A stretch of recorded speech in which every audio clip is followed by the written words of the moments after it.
let's all imagine an ideal zero waste world and give our best smiles to this picture.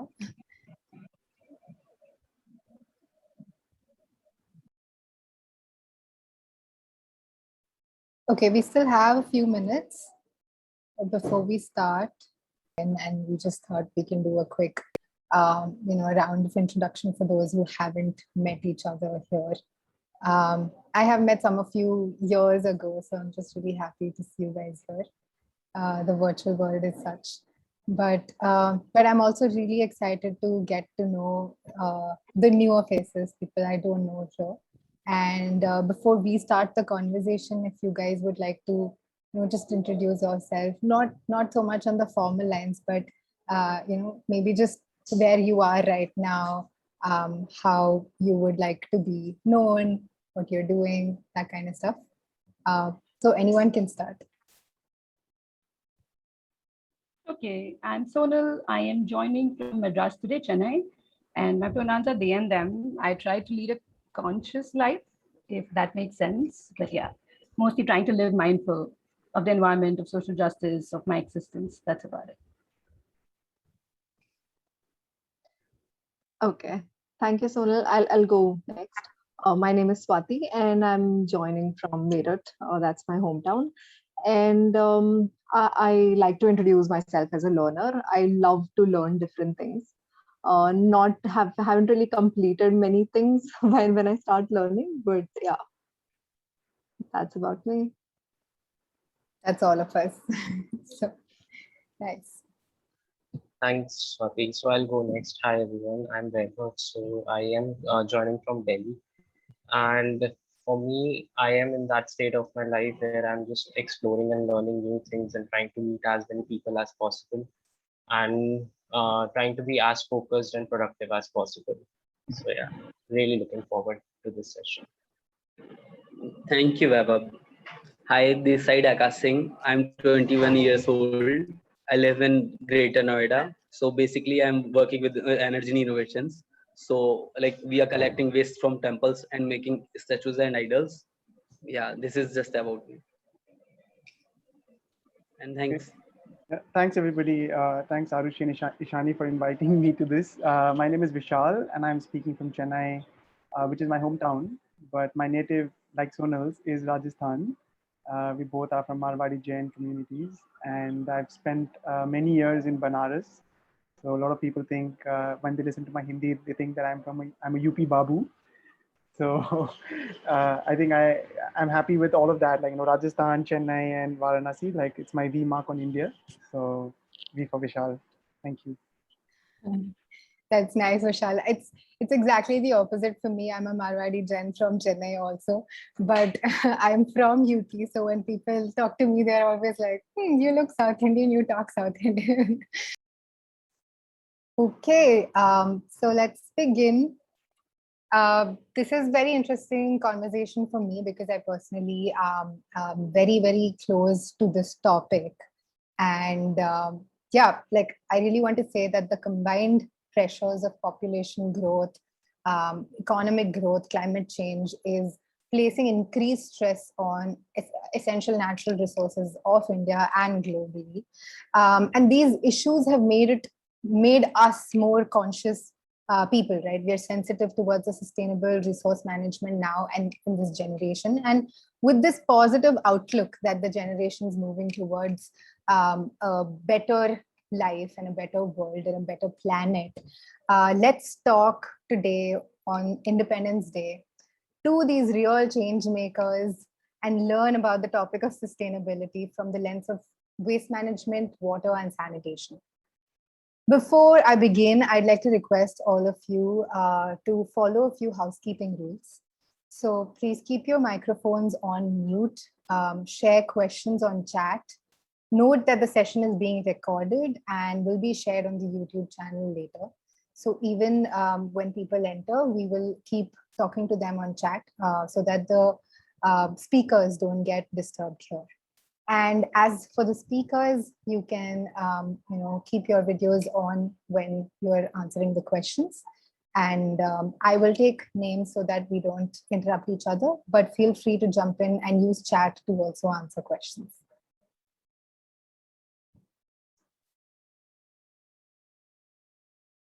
Okay, with that, let me ask you the first question to all the speakers. Please introduce yourself, your initiatives, and your journey in this area of environment and sustainability. I thought, let me not do that because you'd be able to introduce yourself best. So let me start with Swati. Please tell us about yourself, and then you can pass it on to other people in the panel. Sure. Thank you, Arushi. And happy Independence Day to all of you. So as Arushi said, my name is Swati, and I work with this organization named Harit Griha. The organization majorly focuses on sustainable infrastructure, and the two elements that we are presently working on are waste and water. And there are two stakeholders that we work with, which is administration, the municipalities, and we also work on behavior change. So that's about the organization. And coming on to my personal journey, how did this whole thing start? Was when I was in college, and I'm from army background, so my father got posted out of the station, and we had to shift to civil areas, right? And that was the time when I was also doing my bachelor's. So that was a tipping point for me, because I was seeing this civil life where no one is accountable for anything, and there were multiple changes that I was seeing in and around me. And I was also studying environment at the same time at my college, right? So those questions that came to me on everyday basis, that why is not government functioning properly? Why are people throwing waste here and there? Why is everything not normal? Like, why are not people using their common sense to behave? So, those are small little questions which kept bothering me all through. And then fast forward to my bachelor's at ISDM, all that whole journey, I think this organization is an answer to those questions that I kept asking myself, which is that what am I as an individual supposed to do when there are so many issues around me, right? So that's how the organization came into existence for us 2.5 years back. And yeah, that's about me, Arushi.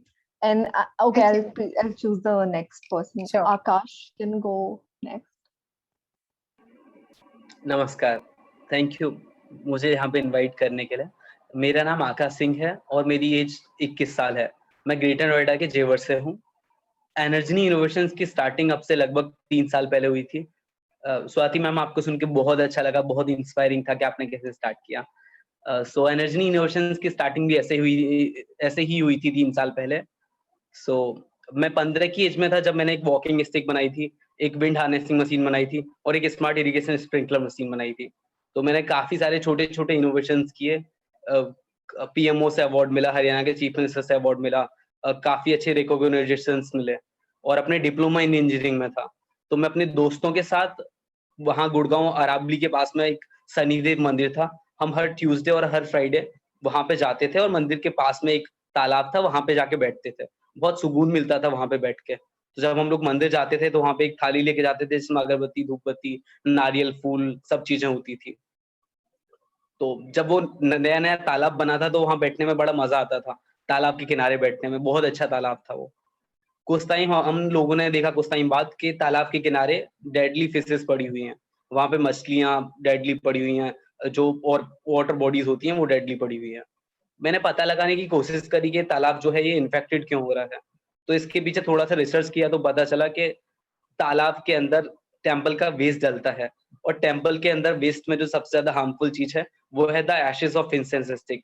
जो temple में जो हम अगरबत्ती धूपबत्ती लगाते हैं, 90% incense sticks में, अगरबत्ती धूपबत्ती में लेड होता है और लेड बहुत ज्यादा हार्मफुल होता है वाटर एनिमल्स के लिए। और जो उसमें हम लोग फ्रेग्रेंस के लिए यूज करते हैं वो भी बहुत ज्यादा हार्मफुल होता है। तो मैंने मंदिर के पुजारी जी से बोला कि आप ये जो डंप करते हैं इस तालाब के अंदर, ये क्या डंप करना रोक सकते हैं आप?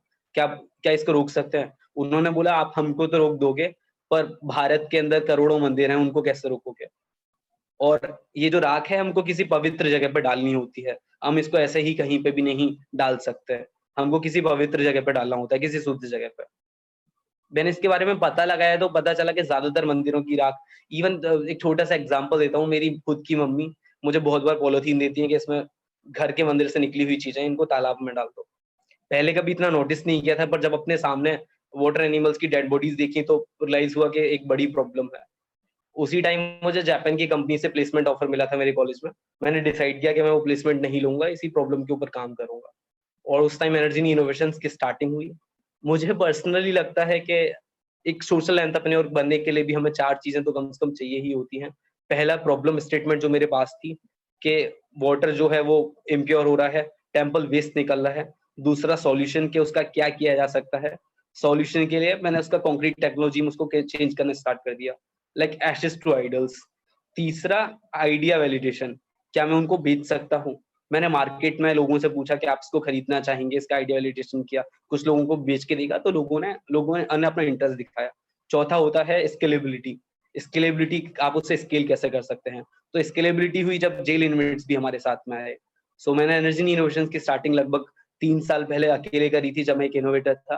पहले मैं अकेले ही काम करता था ज्यादातर, कुछ भी इनोवेशंस किया ऐसे करके। पर अभी हमारे पास काफी बड़ी, काफी अच्छी टीम है। जैसे कि रतन टाटा जी ने बोला है कि अगर आपको जल्दी काम करना है तो अकेले करिए, पर अगर आपको देर तक काम करना है, बड़ा काम करना है, तो टीम के साथ करिए। अभी मैं अपनी टीम का सबसे छोटा सदस्य हूँ। मेरी टीम में ज्यादातर लोग की एज 25 से अंदर है और काफी बड़ी टीम है। हम लोग दिल्ली एनसीआर के लगभग 164 टेम्पल्स को कवर कर रहे हैं। हम लोगों ने जेल के अंदर 46 जेल इनमेट्स को ट्रेन किया है। 46 जेल इनमेट्स से में से 22 जेल इनमेट जेल के बाहर काम कर रहे हैं, अलग अलग ऑर्गेनाइजेशन में, अलग अलग जगहों पर। ये बस इतना सही था मेरे बारे में। Thank you. Thank you so much Akash. आपको ऐसे ही सुन सकते हैं हम continuously. It doesn't even feel like you took that time. So next I'll ask Sonal to please share her story. ठीक है, थैंक यू आयुषी। यार आकाश से मैं काफी इंस्पायर हो गई हूँ। मैं भी कोशिश करूंगी कि मैं हिंदी में बात करूँ, बट मैं दक्षिण भारत से हूँ तो शायद हिंदी इतनी, I might use English but please pardon me for that. My story is, बचपन से मुझे बहुत ज्यादा मेंस्ट्रुअल पेन रहा है। आई प्रॉमिस इसके बाद में मेंस्ट्रुएशन के बारे में बात नहीं करूंगी, बट एसेंशियली मेंस्ट्रुअल पेन रहा है। काफी इग्नोर किया गया कि ये तो सभी औरतों को होता है, इसमें बड़ी चिल्लाने वाली बात क्या है, बस चुपचाप बैठ जाओ करके। एंड फिर पता चला कि मुझे ज्यादा दर्द होने वाली बीमारी है, एक मेंस्ट्रुअल कंडीशन है, उसको डिस्मेनोरिया कहते हैं। फिर पता चला पॉलिसिस्टिक ओवरीज है, और फिर जाते जाते मुझे मानसिक तनाव होता गया पीरियड के दौरान और पीरियड के पहले। और मैं जब भी डॉक्टर के पास जा रही, डॉक्टर बोलते थे कुछ है नहीं, बस ऐसे ही, मतलब झेल लो उसको। और ये सब कुछ होता था करीब 2002-3 से आगे आगे से, है ना। और 2013-14 में जो मानसिक हेल्थ का ऑर्गेनाइजेशन होता है, वो DSM भी निकालते हैं, डायग्नोस्टिक मैनुअल ऑफ स्टैटिस्टिकल ब्ला ब्ला ब्ला, है ना। तो उन्होंने बोला ऐसा एक कंडीशन है PMDD करके, जिसकी वजह से मानसिक तनाव होता है। तो अब सोचो, मैं एक चीज के बारे में बात कर रही हूँ अपनी टीनेज ईयर से, युवा एडोलेसेंट हेल्थ जो बोलते हैं, किशोर अवस्था से, और कोई मानने को ही तैयार नहीं है। यहाँ तक कि विज्ञान ने भी उसके बारे में इतनी जांच की नहीं है। लेकिन जब विज्ञान अपना छापा मारता है कि हाँ ऐसा कुछ है, तब लोगों को समझ में आता है अरे मतलब बच्चों को ज्यादा तकलीफ भी हो सकती है वगैरह। तो तब से कुछ ऐसा शुरू हुआ है। लेकिन 20 साल की युवा एज से मैंने मेंस्ट्रुअल हेल्थ के बारे में बात करना शुरू किया, क्योंकि पहले मैं PCOS के बारे में बात करती थी कि मुझे इतनी तकलीफ होती है और भी लोगों को हो सकती है। और सबको जानना चाहिए कि PCOS काफी कॉमन है। कॉमन मतलब ये नहीं है कि मामूली है, बट कॉमन है। हर एक में से 10 औरतों को, या फिर जिनको माहवारी आती है, उनको होता है ये।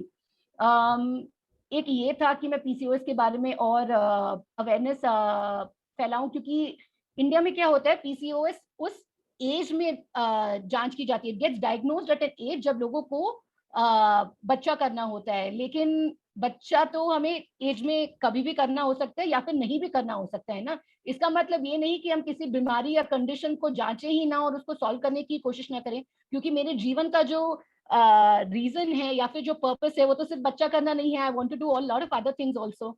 एंड एंड प्रेगनेंसी के दौरान ही क्यों पता चले? क्योंकि प्रेगनेंसी वो चीज है जो एक महिला, औरत या फिर एक इंसान को, एक आदमी का जो ब्लड लाइन है उसको आगे कैरी करने को बोल रही है. But what if I don't want to do that? तो फिर मेरा क्या कोई वजूद नहीं है, मेरा क्या कोई रीजन नहीं है? Do I not have rights to good health? So वहां से कुछ बात शुरू हुई थी. कॉलेज के समय मैं काफी डॉक्यूमेंट्रीज वगैरह देखती थी, क्योंकि मानसिक तनाव भी था तो मैं ज्यादा फ्रेंड्स नहीं बना पाती थी वगैरह. तब मैंने कुछ रिसर्च पेपर्स वगैरह पढ़े and I learned about sustainability and then I was shocked. जो क्लाइमेट डिस्पेयर अभी हम जिसकी बात कर रहे थे वो कुछ 20 साल की उम्र में हुआ था.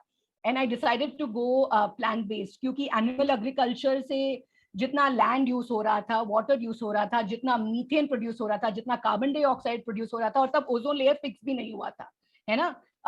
तो उसकी वजह से रिसर्च शुरू हुआ and I went vegan. Vegan is when you eat a plant based diet, but that is not your definition, it's one of the outcomes.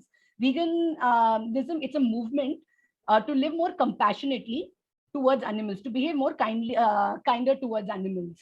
So 3 primary benefits of being vegan are that your health becomes amazing, your carbon footprint goes down insanely, and of course you have a stronger relationship with animals and everyone around you, because it inculcates being passionate throughout, like as a lens to life and everything else. It started with there. I studied media and communication. I studied completely on scholarship, so I went to work for someone who had funded my education. There I sort of figured out what I don't want to do. I don't want to work in the pharmaceuticals. Essentially any industry you work in, corporate industry, you sort of figure out the pros and cons, and then you realize, is this something I want to give 10 hours of my time every day to?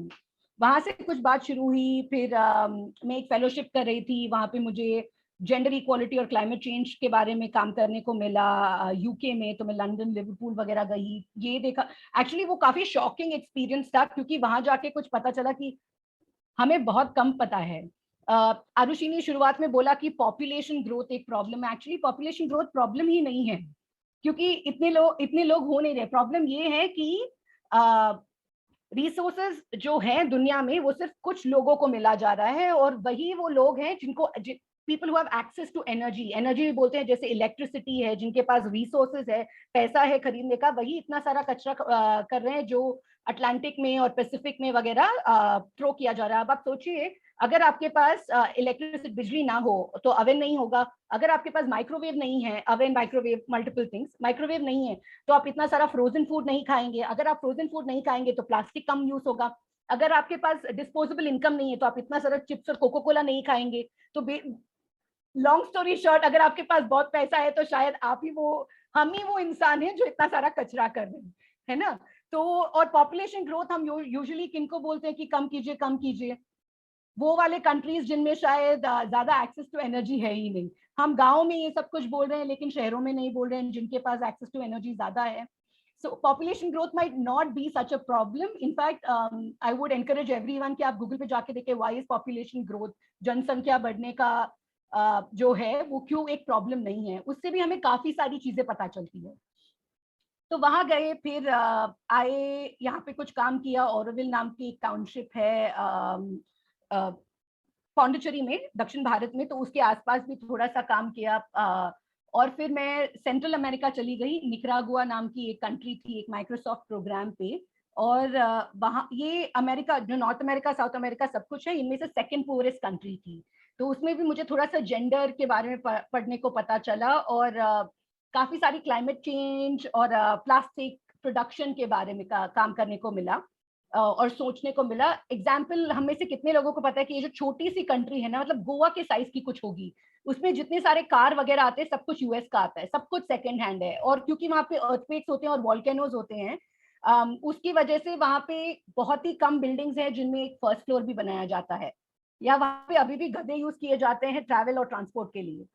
तो बहुत कुछ जाने को मिला उससे. तो फिर जब वापस आई और वापस इंटरनेशनल काम में काम कर रही थी, तब लगा कि ये सब कुछ तो ठीक है, लेकिन भारत जाना है वापस और कुछ वहीं पे करना है. क्योंकि हमारी जो सिटीज हैं, जैसे कि आप बैंगलोर, बम्बई और दिल्ली ले लीजिए, वहां पे जितना कूड़ा होता है, प्रोड्यूस होता है, वो न्यूयॉर्क से कुछ ज्यादा नहीं है. क्योंकि यहाँ पे भी वही ईट ऑन द गो कल्चर है, यहाँ पे भी वही कन्वीनियंस के एडिक्ट्स होते जा रहे हैं हम. So wanted to come and focus on this thing. But जैसे आकाश ने बोला ठीक है, एक तो ये है कि हमें कुछ करना है, बट ये फीजिबिलिटी भी तो देखनी चाहिए कि हम कितने इक्विप्ड हैं ये करने के लिए. So I put together 3 things that I'm good at, I'm interested in working on, right?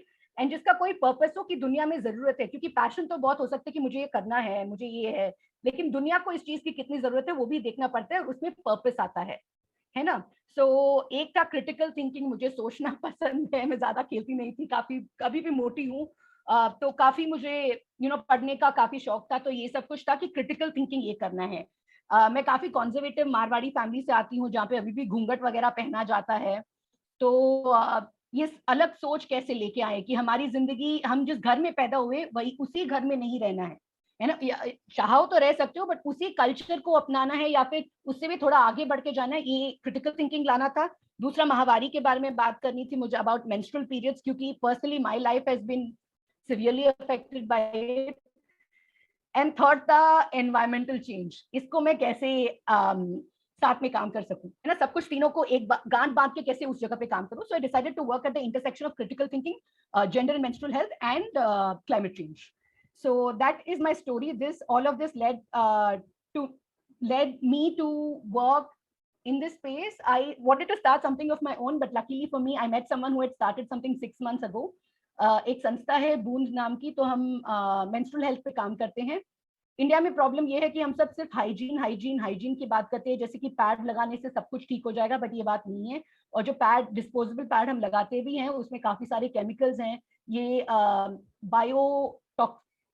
Bio hazard है, क्योंकि जब खून ऑक्सीजन में लग जाता है तो उसमें काफी सारे कीटाणु वगैरह आ सकते हैं, और जो वेस्ट मैनेजमेंट वर्कर्स है ना, उनको कोई इक्विपमेंट वगैरह सेफ्टी के लिए दिया नहीं जाता यूजुअली.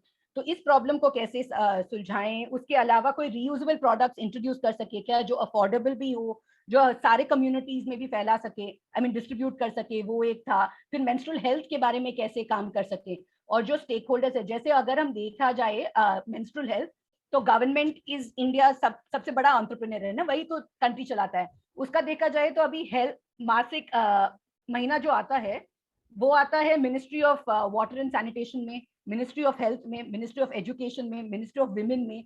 कोई एक सेंट्रल नोडल मिनिस्ट्री नहीं है जो इसका पूरा रिस्पॉन्सिबिलिटी और अकाउंटेबिलिटी उठा सके. तो इस वजह से काफी एडवोकेसी का काम भी करना चाहिए हमें. तो ये सब कुछ मध्य दायरे रखते हुए हमने सोचा कि हम इन सब चीजों में उतरते हैं और ये सब कुछ काम करते हैं. बट मेरा ये मानना है कि एक इंसान एक ही चीज करे ये जरूरी नहीं है ना. हम मशीन थोड़े ना है कि हमारा एक ही रीजन हो, अब तो मशीन्स भी मल्टीपर्पज हो चुके हैं.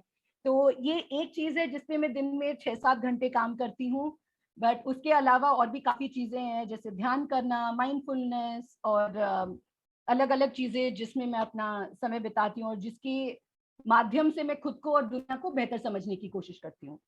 वो रही मेरी कहानी. Thank you for listening. Thank you, Sonal. In the first 20 minutes of our conversation, Sonal has given us so much food for thought. Right. So I really hope, that we continue this and the energy is building up. With that, Vishal, will you please take it forward and tell us about your journey? Sure. Thank you so much. I'll try to keep it short so that there's more time for people to ask their questions. But again, my Hindi is also not very good, but I'll do a mix Hindi and English. I think one point that Sonal touched upon, being from conservative Marwadi communities, I think I can start from there because I think both of us share that same, background.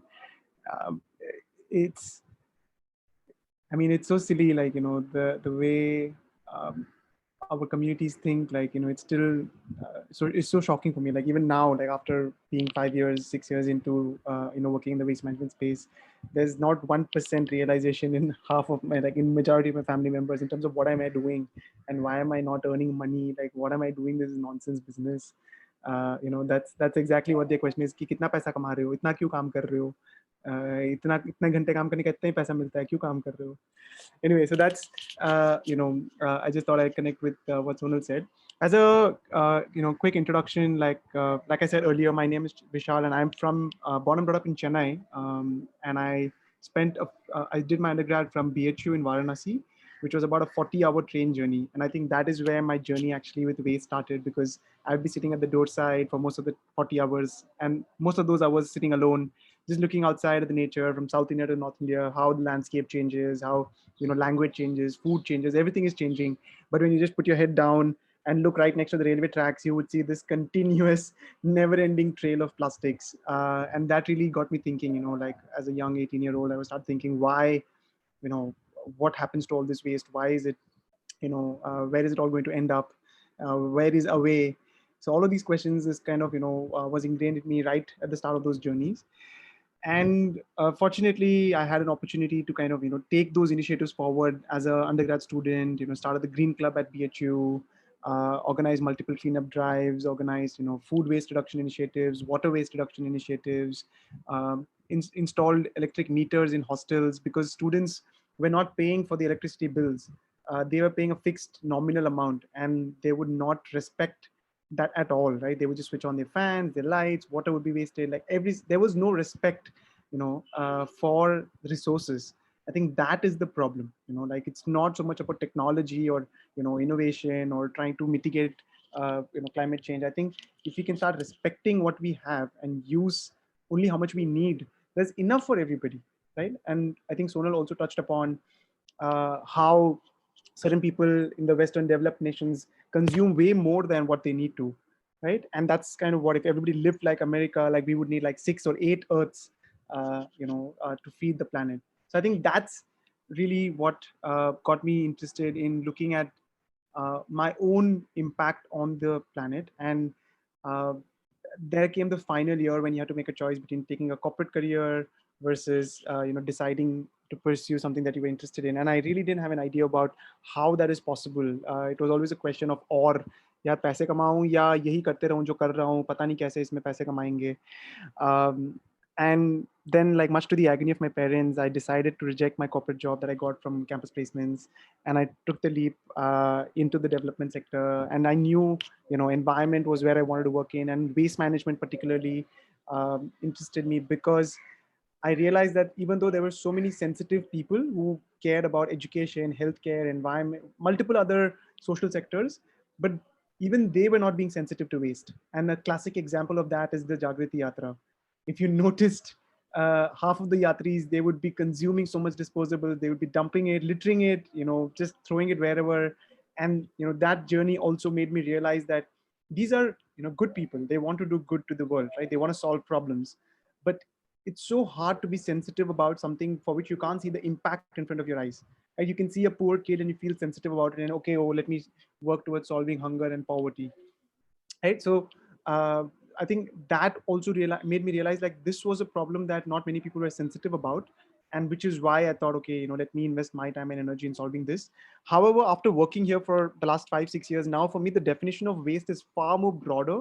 It's not just what you throw in the dustbin or what you litter in the environment, but it's every single thing, like your time, your energy, your resources that you have. Every single thing should not be wasted. Like you just have one life, like you live the best that you can. So I'm currently the CEO at Waste Warriors. Waste Warriors has a much longer history than I do. It's almost a decade old nonprofit, started by a British traveler. Similar to all our travel journeys, you see the waste and you really decide to do something about it. And fortunately, I think the organization has a very has welcomed me very warmly into the organization, even though I'm still quite young in terms of the experience that is required to run an organization of the scale at which Waste Warriors operates. So I'm very excited to be here and share this panel with the rest of you here. Thank you so much, Arushi. Thanks, Vishal. And finally, we have Vaibhav, who has a similar path as Vishal, and you can share your journey with us. Thank you, Arushi. So thanks a lot. I think a lot of inspiring people, Sonal, like your journey on how you went into veganism, and it's pretty inspiring. And Vishal, like a lot to learn from you and follow the footsteps of working in this sector. So hi everyone, I am Vaibhav. So I am currently based out of Delhi. I was born and brought up in Delhi, and right now I'm working with Karo Sambhav, which is a organization driving circular economy in the field of plastic waste and electronic waste. Right now, I'm working as an executive assistant to the CEO, working on managing the overall strategy and ensuring that the overall strategy of the organization is on track, along with various little things of managing how CEO makes use of his time, and trying to understand the founder's perspective as well. So, and prior to this, like for this, it's been 1 year since I joined the organization, and the first 6 months I was involved in managing the operations of plastic waste business in the north and east region, wherein we worked with waste warriors as well. So, and my journey started basically in school. I was very passionate about doing something for the country. Like I had that I want to do something for the country. So like every young boy, like cricket was one thing that that I started with. So played cricket, but couldn't convert it into a like successful tenure. But after my school, basically, I got into Delhi University, and Delhi University is known for college societies. So that's where I got introduced to the world of social entrepreneurship. So I joined this very interesting student-led organization named Enactus, which is backed by KPMG. So that organization focuses a lot on driving social entrepreneurial projects, which are led by students. So my introduction into the world of social entrepreneurship really got me interested in the social sector. And during my college years, we worked with various communities like cobblers, and worked with communities like magicians whose art was dying. And during that time, I realized that this is something that I need to do. And during the college as well, I got to do few internships here and there, and that's when I went to the Himalayan region in Uttarakhand, where I got an internship with India Hikes, which is a trekking company.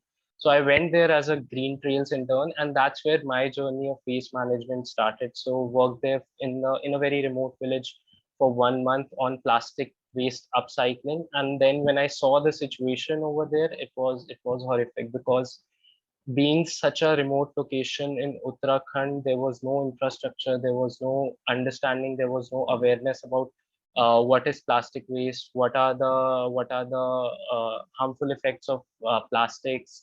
So people were burning plastic, they were dumping it on the side of the hills, and which ultimately went into the very pristine river streams. So that 1 month of internship really changed the way I looked at this whole space. And from there, I really got interested in this space, started volunteering for cleanups in Delhi, worked with different organizations, tried to explore, also explored food wastage side as well, worked with Feeding India for 3-4 months. And then uh, from doing things from like internships, I got to know about Naropa Fellowship. So like it was a perfect calling for me, because my interest of working in Himalayan region, and then Naropa Fellowship being a 1 year course in entrepreneurship and leadership in based out of Ladakh, I felt that this is something that I really want to do. So then worked there as a part of fellowship in 2019. I worked there for 4 months with different government departments, started my venture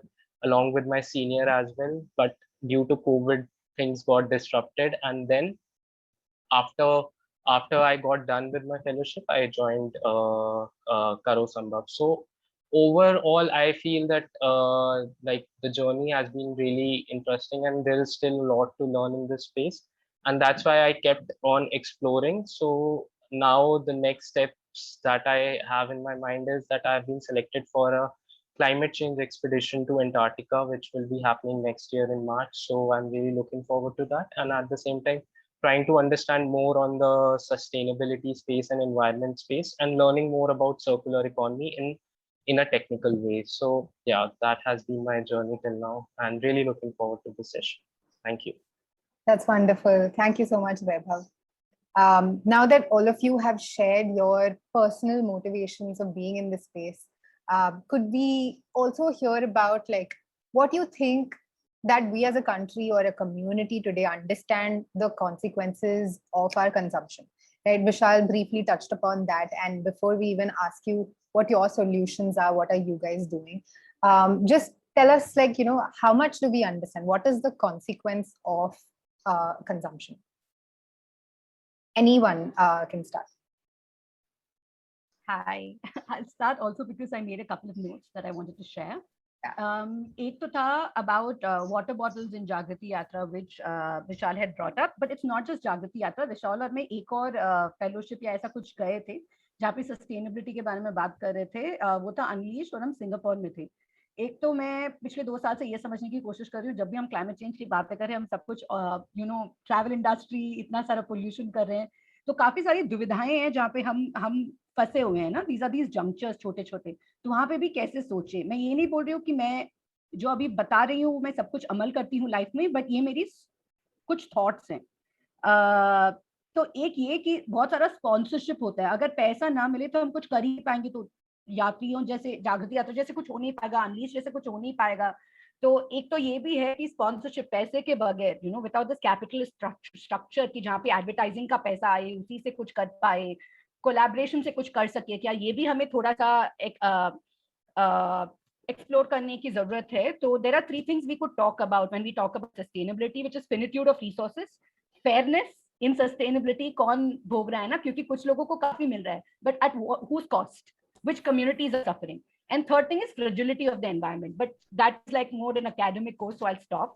But जब हम water bottles की बातें करते हैं, for me primarily I look at everything as oil and gas when it comes to it. क्योंकि अगर हम plastic की बात करें, प्लास्टिक आता कहाँ से है? पेट्रोकेमिकल से आता है ना. उसके लिए हमें जमीन को खोदना पड़ता है, हमें ऑयल ड्रिलिंग करनी पड़ती है, फिर उसको रिफाइनमेंट, उसको प्रोसेस वगैरह करना पड़ता है.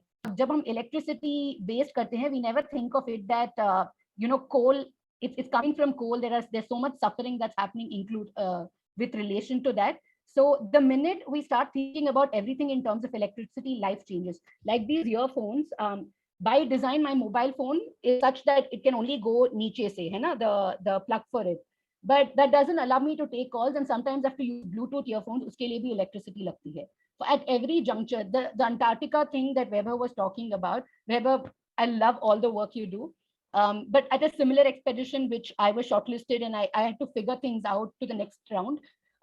For me, it was a little, I was thinking, agar main wahan jaungi, so then we leave human footprint, carbon footprint there also. And that again leads to melting of ice. And further, more communities drowning. I don't know what all fossil will come up and what all bacteria will come up, how we'll deal with this. But there are so many thoughts, literally like our existence is being questioned. So how to live with that is also something that I'm currently at. But very simple thing in terms of journey, compost, start composting at home. Whatever जो भी कचरा होता है, please start composting. उसके बाद जो shampoo bottles, toothbrushes जो भी होता है, we'll start noticing क्या क्या चीजें replace करनी है.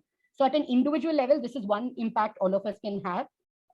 Same thing, only 3 points. First is composting. Second is to understand in the world, what is the highest impact that we have as individuals and as organizations, big corporates. So that will tell you, if you don't travel, take transnational flights, if you don't, if you use anything that comes from oil, petrochemical industry, easier, then that is better. I know we're talking about water, but water and petrochemical is related because plastic comes from there and the Atlantic patch is there, eventually made from plastic. So all of it is related. Talking about issues in silos doesn't go very far. That is my understanding. And the third thing, I mean, go and take a plant-based diet if you can. Seriously, life will change immensely. Third thing is holding corporates accountable. And I cannot emphasize more on this. Extended producer responsibility. Today, Coke is generating so much plastic. They recycle less than 3% of it. And they make immense profits also. When you and I, as people who make little money, we invest in mutual funds and we invest in these companies again, how ethical is it for us? Again, very problematic. I'm not asking you not to make that money. I know that we all need it. But just small thoughts around that. And we have advocacy issues where the governments and the international organizations penalize and create incentives for those organizations. I mean, penalize when they make a fault and incentivize when they make a greener step towards reducing carbon footprint of our entire existence, like just of humanities and their process overall. Can they greenline it? I mean, streamline, yes, but can they also greenline it? So advocacy is also, advocacy is the biggest way because 70% of carbon emissions, 70% of all the faulty things we are talking about is coming from corporations, not from human individuals, like not from, us as an individual unit. So that would be my 3-part take on how we can live more sustainably. And a lot of it is just looking at it through the lens and understanding what the source is. It's not about just, okay, bahar mein aisa hai. Example, when we use the bamboo toothbrush, which everybody is talking about, but biotechnologists say that it is not great because anything which is biodegradable, you can't put it in your mouth, at a regular use when it's outside, because it starts decomposing. So that's not very hygienic.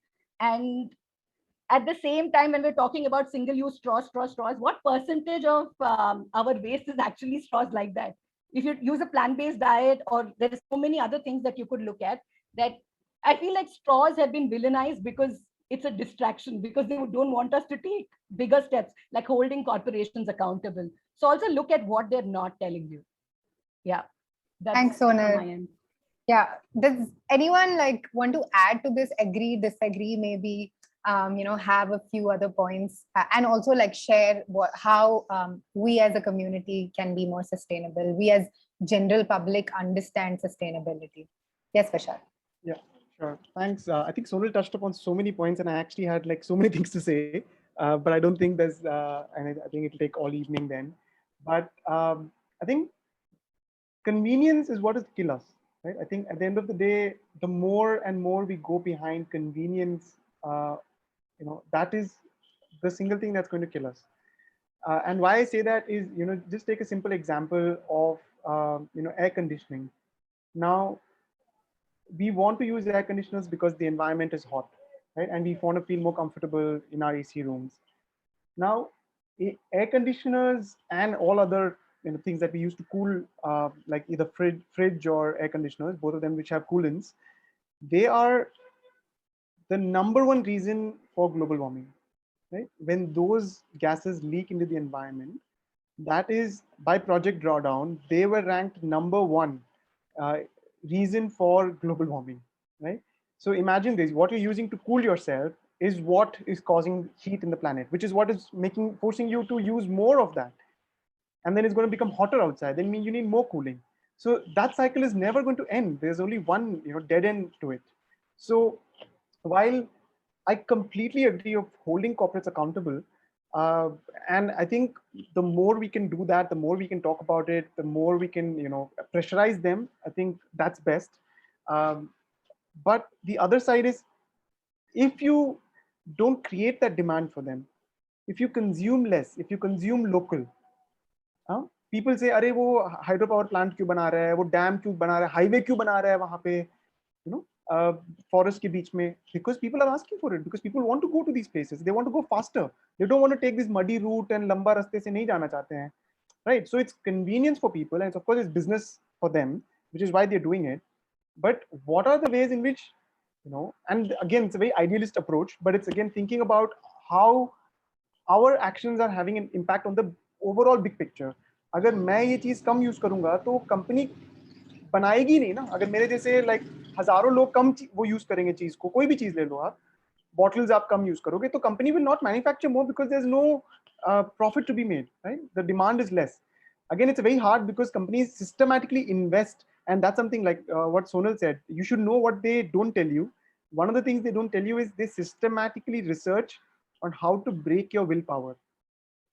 How to break your willpower in terms of making sustainable choices. They want you to eat those nasty things they feed you, be it excessive sugar, burgers, cold drinks, soft drinks. None of that is good for us. It's very clear. But even if you try, you can try, okay, nahi, mujhe willpower hai, main nahi karunga. But they research on that and they break that, willpower, so that you're also converted. I think that's 2 points I want to share. Over to the rest of people who want to share. Thanks, Vishal. Yes, Swati. Yes. So just addressing one or two points that Sonal and Vishal had mentioned over here, and I hope we agree to disagree, or I may not have received your point very well. So when you were talking about, that how straws may not really address the whole issue, but we are also working towards behavior change in our organization. And I totally understand that one straw is not going to make any make any change in the world. But at the same time, why we want that straw to be sustainable and not plastic is because, it works scientifically, the behavior change. So when you take one sustainable activity and you practice it over time, there are neural pathways that are created. and then you start looking at other sustainable things also around you. So for example, I'll just put up the analogy over here, where when you start thinking about becoming healthy and you start going to gym, so you exercise daily, and then you start looking, acha, can I eat more healthy? Can I eat less processed food? Can I eat more vegetables? You start looking at more and more things which are related to health, right? So similar ways, when you start, at least one sustainable act that you are doing in your life, you start thinking at other things also. And when we work with youth, creating behavior change over there, we don't want all of them to start working in sustainable or in environment field, but in whichever walk of the life that they're going in, they think about environment. So if there are CEOs 10 years down the line from that college, they'll think, oh, to our employees, how can we make better transportation, this thing, can we provide cab to them because it's better, if like a carpool is better, those kind of things that would come to their mind if they've been practicing sustainable acts throughout their life.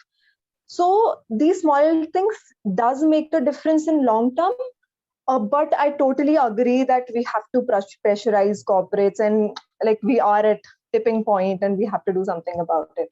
So I just wanted to address that point. And the demand and supply thing, which Vishal has mentioned, that we have to create demand as citizens, because that's when they are going to give us, otherwise they won't. Also, the third point, the question that you had asked, that how as a country we are doing, I think there are two lenses to look at that question. One is that I think as a country we are doing pretty good, because our way of life have been that we should live sustainably. Like for example, I think it's very common example that we all give, like in my house, if my mother's sari has become pretty old, I'll reuse it as tablecloth or something, and then tablecloth could become a cushion cover, and cushion cover could become a pocha, and then so on and so forth.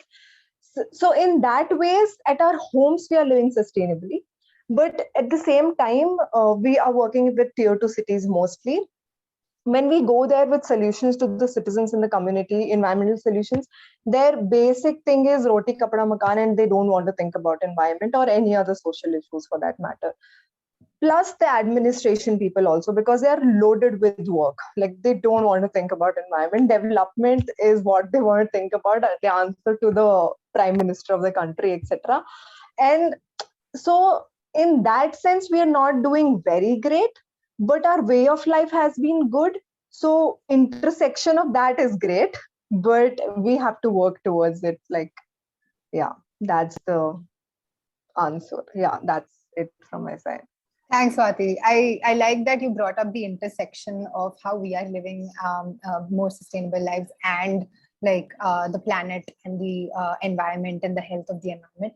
So yeah, I mean, that's exactly what we're all trying to understand. How do we find that intersection? What do we do about it, right?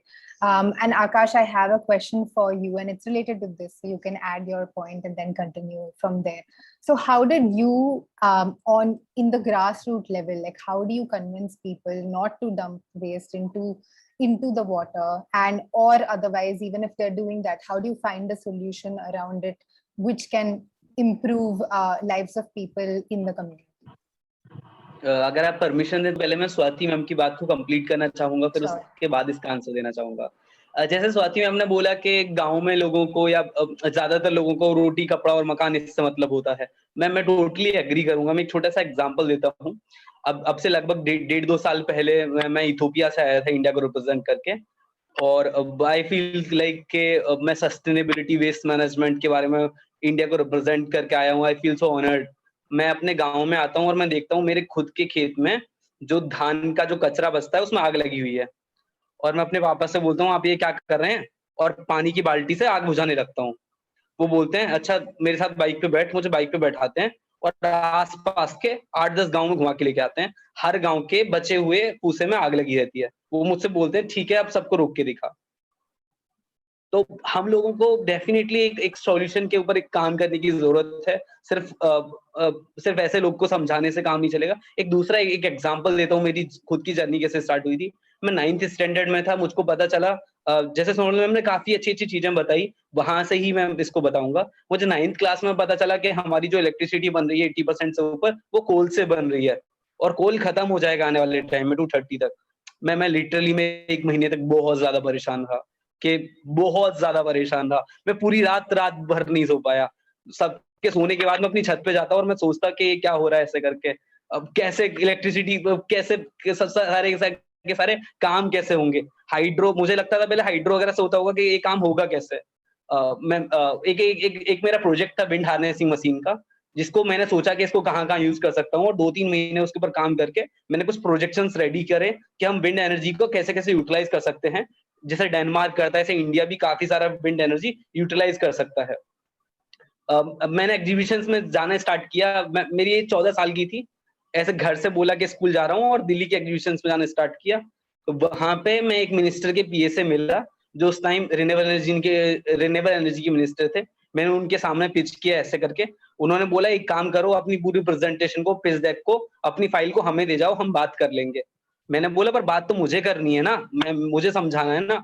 उन्होंने बोला, यहाँ पे ऐसे कुछ नहीं होगा, देना है दो, नहीं देना तो जाओ। मैंने बोला, ठीक है, पर मुझे बता दो तो मुझे जाना कहाँ पर है। उन्होंने बोला, एक काम करो, तुम प्राइम मिनिस्टर के पास जाओ। मुझे लगा उन्होंने सीरियस करके बोला है, पर मुझे आज समझ में आता है उन्होंने ह्यूमर किया था। मैं सच में पीएमओ पहुंच गया। मैं पीएमओ गया, गार्ड्स ने मुझे घुसने नहीं दिया, बोला कि ये सब प्रोसेस है, आपको अपना आईडी कार्ड लेटर डालना होगा ऐसे, और पीएम को हर हफ्ते लिखना स्टार्ट कर दिया। 9th क्लास में मैं राइटिंग में ज्यादा अच्छा नहीं था। मेरा एक दोस्त था प्रियांश, एक्चुअली, तो वो मुझसे बोलता था, तू क्रिकेट में मेरे लिए 1 घंटे बॉल डाल, मैं तेरे लेटर्स लिखूंगा। मैं बोलता था, वो लिखता था, और ऐसे हर हफ्ते करना स्टार्ट किया। लगभग मैंने 1 साल तक किया था। 10th में जाके मुझे पीएमओ से रिप्लाई आया। मैं वहां पे गया, मैंने अपना आइडियाज पिच किए, मैं ये करना चाहता हूँ। मुझे वहां से मिनिस्ट्री ऑफ रेलवे के पास भेजा गया। मिनिस्ट्री ऑफ रेलवे ने मिनिस्ट्री ऑफ रिन्यूएबल एनर्जी के पास भेजा, और फाइनली 2 साल के गवर्नमेंट के प्रोसेस के बाद मुझसे मेरे पास एक लेटर आया। उसमें लिखा हुआ कि आप ना इसका ट्रायल हमें करके दिखाइए। मतलब मुझको रेलवे के ऊपर विंड हार्नेसिंग मशीन्स लगानी है, और गवर्नमेंट को बताना है ये काम करेगा या नहीं करेगा खुद। फिर उस टाइम समझ में आया कि कुछ किसी ऐसी चीज के ऊपर काम करना होगा। लाइक डेफिनेटली बहुत बड़ा सोचो, बहुत बड़ा करो, पर ऐसी चीज से स्टार्ट करो जिसको करके हम खुद से रिजल्ट दिखा सकते हैं। जैसे कि एनर्जी इनोवेशंस में मैं जितना भी इम्पैक्ट क्रिएट कर रहा हूँ, वो खुद से कर रहा हूँ, मैं किसी के ऊपर डिपेंडेबल नहीं हूँ। हम लोग जो भी इनमेट्स को एम्प्लॉयमेंट दे रहे हैं, या जिन भी टेम्पल से वेस्ट क्रिएट कर रहे हैं, डेफिनेटली अवेयरनेस करना भी बहुत जरूरी है, पर सिर्फ बोलने से काम नहीं होगा, जो कि मैं कहीं ना कहीं पहले करने की कोशिश कर रहा था। तो ऐसे पूरा एनर्जी इनोवेशंस की जर्नी स्टार्ट हुई। हम, आपका जो क्वेश्चन था मैं उस पे आऊंगा कि हम लोगों को कैसे मनाते हैं अपने साथ काम करने के लिए। ऐसे डेफिनेटली पहले टेम्पल्स में के साथ कोलैबोरेट करना काफी ज्यादा चैलेंजिंग था। वो लोग के बहुत सारे क्वेश्चंस थे कि तुम इस वेस्ट को कहाँ यूज करोगे, कहाँ यूटिलाइज करोगे, फेंकोगे तो नहीं, ऐसे करके। जब स्टार्टिंग में स्टार्ट किया था, हमारे पास कोई फंड्स नहीं थे, बहुत लिमिटेड रिसोर्स थे। इवन आदित्य भाई यहाँ पर हैं, उस टाइम मैंने एक स्टिक से स्टार्ट किया था। मैं स्टिक बनाता था, सेल पावर जनरेटिंग स्टिक, और फिर वहां से चेंज किया था अटल इंक्यूबेशन सेंटर में आने के बाद एनर्जी इनोवेशंस में। तो बहुत सारे सेल्फ डाउट के क्वेश्चंस थे, बहुत सारी चीजें थी। तो हम लोगों ने ये मैनेज कैसे किया? हम लोगों ने क्या किया, हम लोगों ने यहाँ पे पब्लिक प्राइवेट सेक्टर के साथ कोलैबोरेशन किया। हम लोगों ने कुछ कॉलेजेस से बोले कि हम क्या करेंगे, हम आपके वर्कशॉप्स में अपने बिन्स बनाएंगे लोहे के। मैंने डिप्लोमा इन इंजीनियरिंग किया था, तो मुझको पता था कि डब्बे कैसे बनाने हैं। लोग मंदिर जाएंगे और उन्हीं डब्बों में अगरबत्ती धूपबत्ती लगा देंगे। स्टार्टिंग में हमने क्या किया, हमने कुछ कॉलेजेस से बोला, हम डब्बों के बाहर आपका एडवर्टाइजमेंट करेंगे, पर डब्बे हमारे होंगे। उन्होंने बोला, ठीक है, आप हमको दिखाइए। डब्बे के बाहर हमने फ्लेक्स लगाया, जैसे किसी भी कॉलेज का नाम, और वहां पे डब्बे लगा दिए। ऐसे करके कुछ कॉलेजेस ने हमको स्पॉन्सर किया, और हमने ग्रेटर नोएडा से स्टार्ट किया। और आज के टाइम पे लाइक हम लोगों ने 3 साल में लगभग 160 से 170 के मंदिरों में हमारे बिन्स लगे हुए हैं। ऐसे करके जेल अथॉरिटीज के साथ भी काम करना बिल्कुल आसान नहीं था, बहुत ज्यादा डिफिकल्ट था जेल अथॉरिटीज के साथ काम करना। और जब मैं जेल में पहली बार गया था, तो मेरी 18 साल थी, और मैं ऐसे था कि मूवीज देखी थी अमिताभ बच्चन की, कि जेल में सफेद कपड़े पहन के लोग रखते हैं, बहुत बड़ी बड़ी दीवारें होती हैं, चाबुक रखते हैं अपने पास, वो लोग 3-3 4-4 मर्डर केसेस में होते हैं। तो जब मैं पहले दिन जेल गया, मैंने उन लोग की कहानी सुनी, बहुत ज्यादा डिप्रेसिंग थी लिटरली।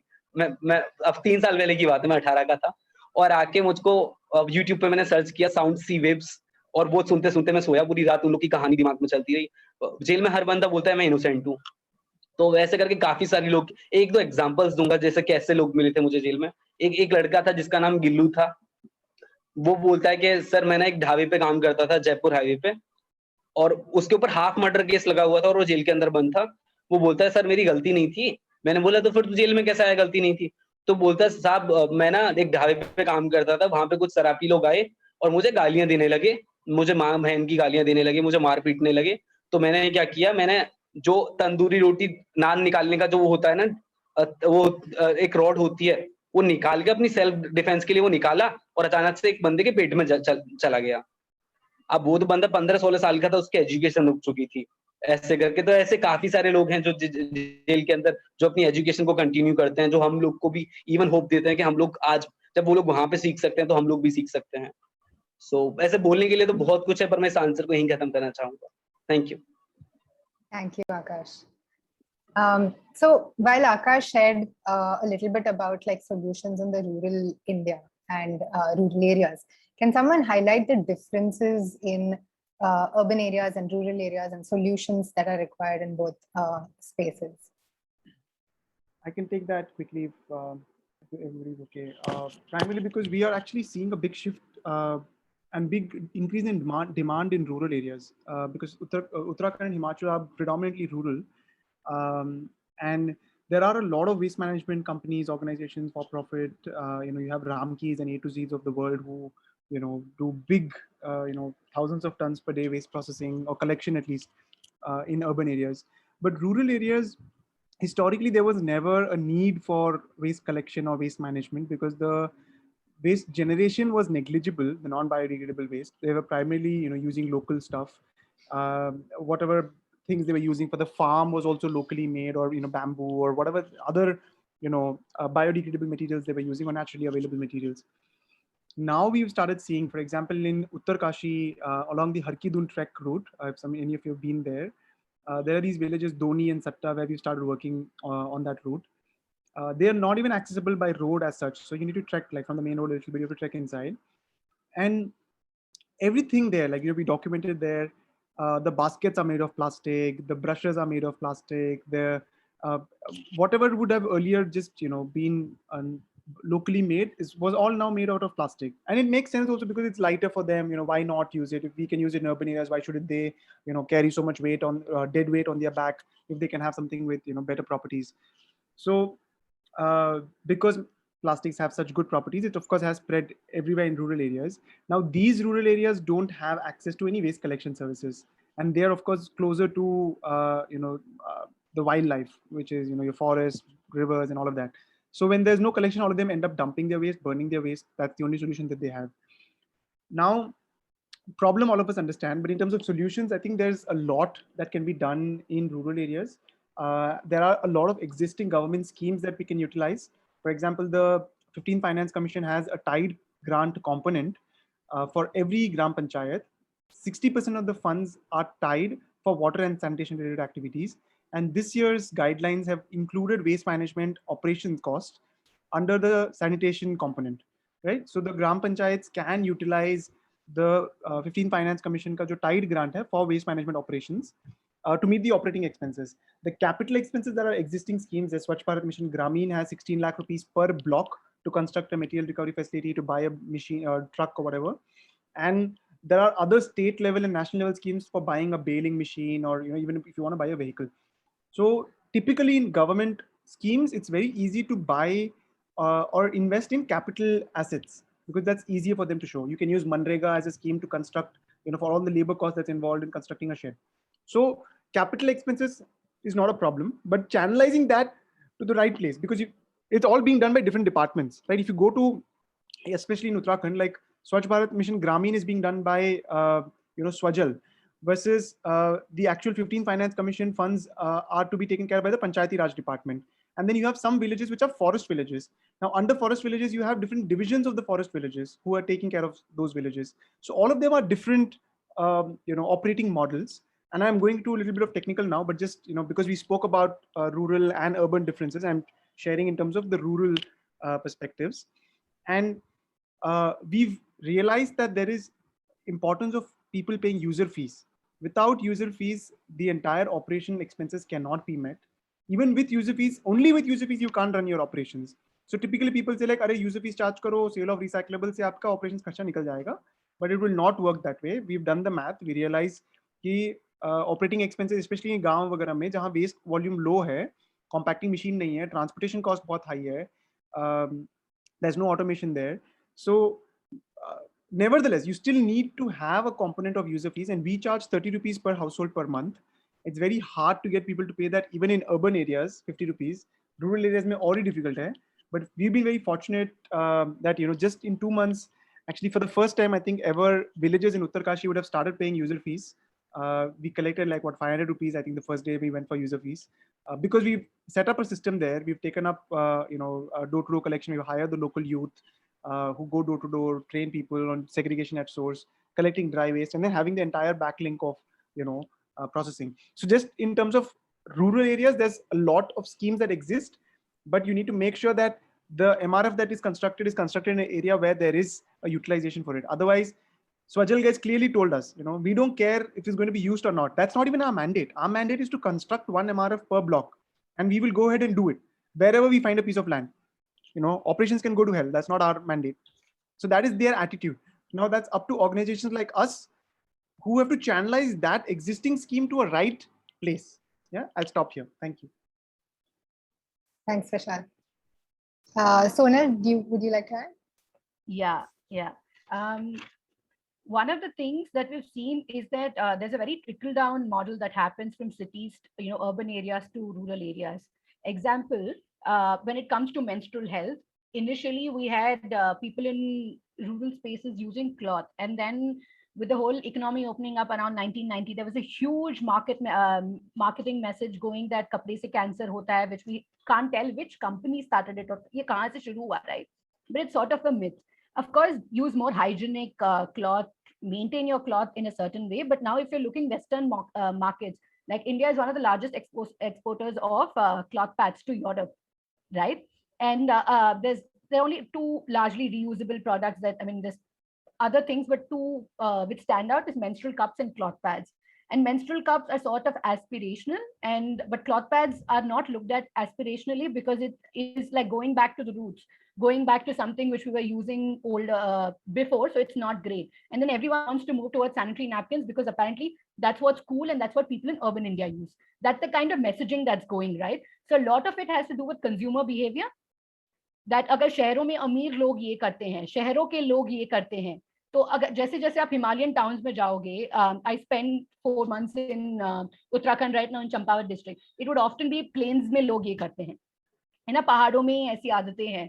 तो because of that it's one thing to stand out. We need to really break this idea and image की शहरों में लोगों को सब पता है, वो जो भी करते हैं वो सच वो ज्यादा बेहतर है. It's the same thing like how we have the western oriental divide, right? That is also not true. A good source for this is actually a book called Factfulness, which talks that rich people in any part of the world live the same way.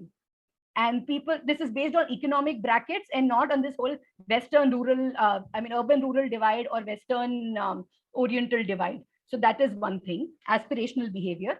But the thing with aspirational behavior is it's only in one form. So if we can't introduce, not introduce, but okay, people don't want to use cloth pads. So then can we introduce menstrual cups, which are say reusable? But then here's where stigma comes in, because something that works in that part of the world with their own beliefs and value system is not made for you. So then again, we have to start with like very basic messaging of, do we know what our body's anatomy is? Can we do a pro and con of every product that there is? Then we look at the health cost of using every product, environmental cost, what is the community cost, because somebody has to pick up the waste, and eventually what is the monetary cost. So a lot of messaging has to go around this, and it's not just a product, right? That is a difficult problem around sustainable options, because these companies are not making a lot of money. I own one such company, and I can tell you, once a person buys a product from me for 10-15 years, they don't come back. But when there is a company which gives you a product where you have to buy 20 products every month, they're also making a lot of money. They're able to employ people who can change your thinking behavior, right? And that is where the eventual difference comes. And now if I have to give menstrual cups to people, I need to invest time. I also need to have money to get people to work around the messaging and do these workshops. That is one. And the second thing is obviously that one-time cost is much higher of making any kind of product, right? So if they're not able to afford it, what do? I can't give a freebie, because if we give a freebie, nobody uses it. That's also one thing that Vishal was talking about, right? That we have to get them to contribute, because that's what ensures ownership and usage. I've also put down some chats and shared the Swachh Jal Abhiyan wala links on the chat box if anyone is interested. A primary way of looking at this thing is that composting har ghar pe pehle bhi hota tha. Whatever biodegradable thing comes, we would just give it to cows, which we would keep at home, right? It goes as cow feed. But now with the, as more and more people are moving from animal rearing to doing other jobs, there are no more cows to feed. So what happens to biodegradable stuff? All the wet food and the dry food gets mixed up. And because we don't have cows anymore, we also have to rely on milk packets. That also creates more plastic. And the same thing is happening in the cities, where India actually had a very robust system of milkmen delivering milk every day.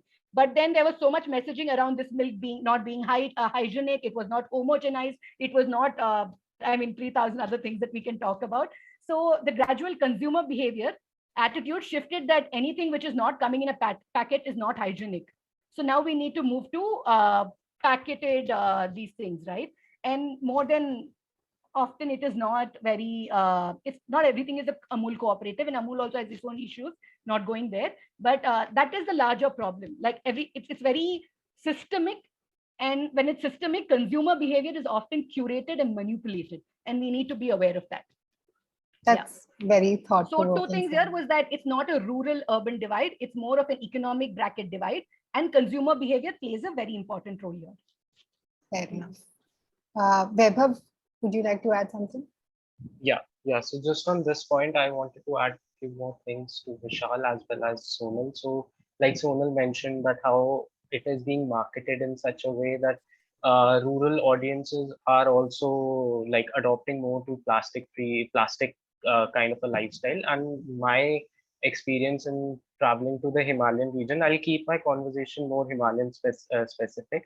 So my experience was कि जब मैं अभी like when I went to Himalayan region in 2018 or 19, I was not able to find a lot of shops which had a lot of packaged food. But now I went to Himachal recently. Now I'm seeing हर एक गली में हर एक नुक्कड़ पे I would say कि there are lots of shop owners who have almost 90 to 95% of their products being market 95% products have packaged food. So the kind of speed at which this is growing versus the kind of speed at which the policies are being implemented, there is a huge gap in that. So I think like Vishal also mentioned that they have funds and there are lots of policies which can be useful for implementing waste management at a city level, at a block level.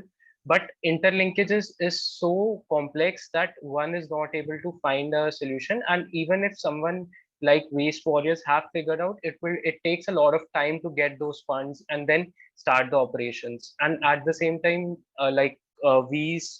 my experience as well, I saw that like the officials, the urban local body officials, those who are implementing the waste management in their areas, they are also not aware. So it's more on building the facilities, but they are not sure how to manage that.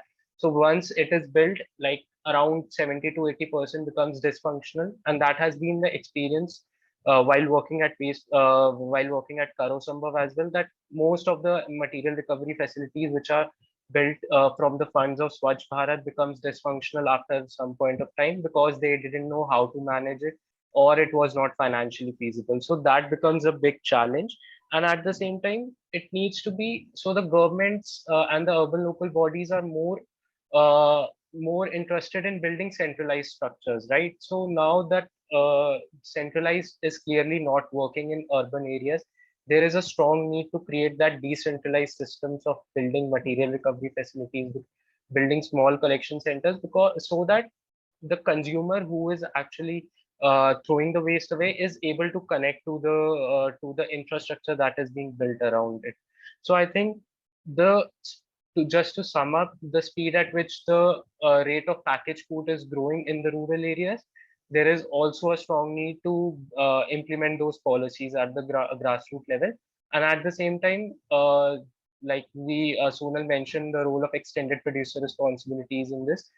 It's a completely financially unviable model if we have to think about picking up multi-layered plastics from a very remote village in Uttarakhand, say, and transport it to a facility in, say, Delhi. It is a completely financially unviable model. So, in order to make it financially viable, there needs to be different set of policies focusing specifically on the Himalayan region, so that the cost of compliance for the brands to ensure that their liabilities are met is truly taken care of. So yeah, I just wanted to add these points.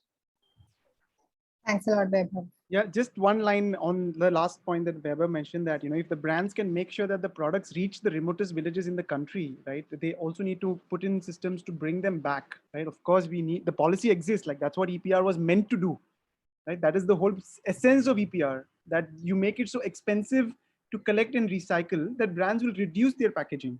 That was the whole thought process behind why they came up with. And now how EPR is thought of is, okay, how do I bring it down to the cheapest price per kg, like less than 1 rupee, 1 rupee per kg, and just put it in your entire operating budgets, right? And then forget about it. So that's become the mentality, unfortunately. But if you can get the products to the remotest villages, I think we can all together figure out how to bring it back. Thank you. That's a great point, Vishal. Yeah, I Just, think adding to that, Yeah. one is that if it is so not afford, एक तो as Vishal said, अगर आप distribute कर सकते हो तो आप वहां से कचरा भी उठा सकते हो, ये बड़ी बात नहीं है ना. Let go of some profit, because that profit is coming at environmental cost, right? So it's not exactly profit, it's exploitation. The second thing is that if it is not viable to send it there, then don't send it there, because something local will come up to meet that need, right? That way we are not allowing local stuff to come up. I was in the Northeast early last year, I think Arunachal Pradesh last February or January. And one thing we realized is roads are really, really kachra there. There's just no roads, including in the capital of the state. And I was a social enterprise panel, the chief minister was there. And one of the primary things that kept coming back is that we're not able to afford development there because everything has to come from the mainland. Now, if some building material needs to be come all the way from Assam, it's going to be really difficult because they would rather just get it from China, correct? Which is just off like just a few 100 kilometers away, rather than getting it from all the way mainland of India. But this is not possible due to political boundaries. We often forget that sustainability is not just, it has several complications to it, right? We have to look at social justice, we have to look at political geographical boundaries, we have to look at politics of different stakeholders, which is why things become difficult. So it's a very systemic thing, and one has to imagine it, look at it as a systemic thing if we have to solve for the crisis. Yeah, I agree. And I think that's why it is slightly more complicated for people to understand, right? Because there are multiple factors associated. And coming back to the point where Vishal mentioned that during the Jagrati Yatra, people were dumping waste because they were not aware, right? Like even if we are on that journey, we want to learn more, we still don't know what is the best way to be more holistic in terms of sustainability. Yes, it's not just about people, it's also about Jagrati Yatra as an organization. What can they do to make the Yatra more accessible, right? If they have to subsidize, they need to take sponsorship. So that's where the politics of it starts. We're always looking at it just from an individual level.